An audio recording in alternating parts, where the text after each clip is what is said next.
The learning process. We will discuss the learning process today by reviewing historical perspectives on learning, current trends in learning, and brain-based approaches to learning and their implications for teachers. Historical perspectives on learning start with behaviorism, which date back to the 1950s and the work of B.F. Skinner.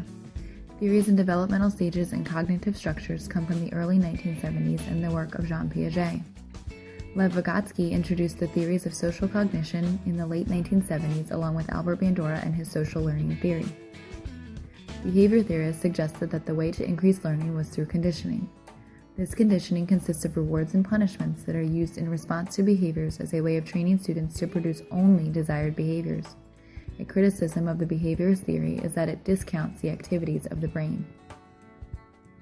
In this theory, it is believed that children build cognitive structures depending on their current stage of development. These stages are sensory-motor, pre-operational, concrete operations, and formal operations.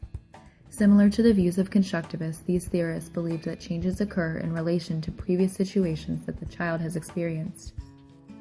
Lev Vygotsky and other social cognition theorists stated that individual development depends primarily on the cultural environment and surrounds the learner.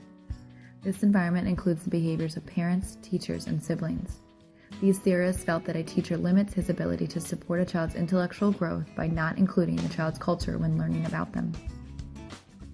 In this theory, it is believed that learning occurs through the observation of others in a social context and their interaction of cognitive, behavioral, and environmental influences.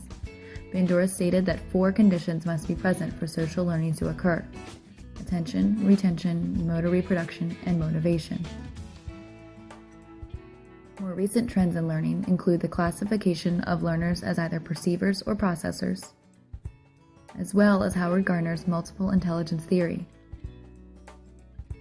Students that are classified as perceivers are considered concrete perceivers when they learn from direct experiences like acting or doing, and are considered abstract perceivers when they learn from indirect experiences such as analyzing and observing. Students that are processors are either active or reflective. Active processors use information as soon as they experience it, while reflective processors think about the information they receive and apply it accordingly. The multiple intelligence theory describes 8 different ways people understand the world around them and exhibit their academic abilities. Verbal linguistic deals with the use of language. Logical mathematical includes reason and logic and the use of numbers and patterns. Visual spatial involves the use of pictures to convey and remember information. Body kinesthetic is the physical motion and interaction between the learner and the space around him. Musical and rhythmic includes tone and rhythm in the learning process. Interpersonal involves learning through the person-to-person relationships, while intrapersonal deals with learning through self-awareness and reflection.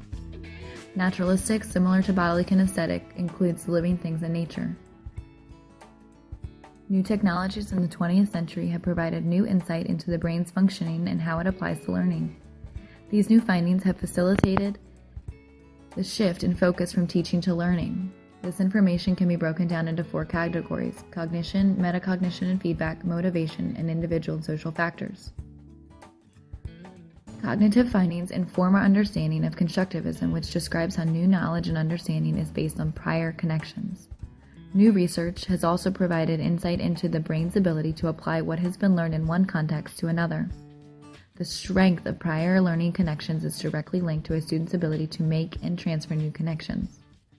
New information has also been discovered regarding the 2 types of memory, procedural and declarative. Procedural being the unconscious processes and declarative being the conscious processes.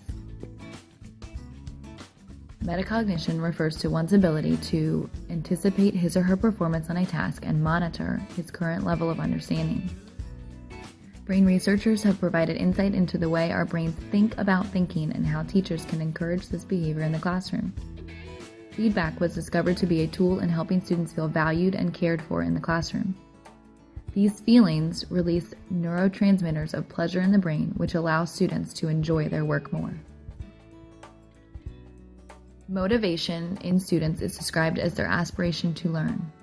Intrinsic motivation is ideal when working with students.